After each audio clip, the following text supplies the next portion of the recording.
Viral Sekdes digerebek saat selingkuh dengan istri warganya. Ketakutan, Sekdes tersebut pun sampai ngumpet di kamar mandi.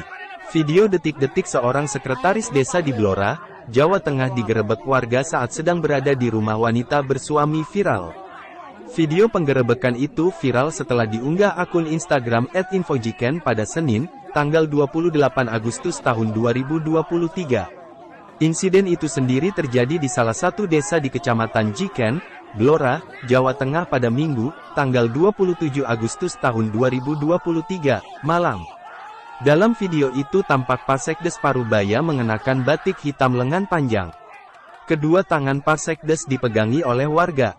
Wajah Pak Sekdes tampak lebam karena menerima beberapa pukulan dari warga. Ia juga terus diteriaki dan dicaci maki oleh warga. Sedangkan Pak Sekdes hanya tertunduk lemas.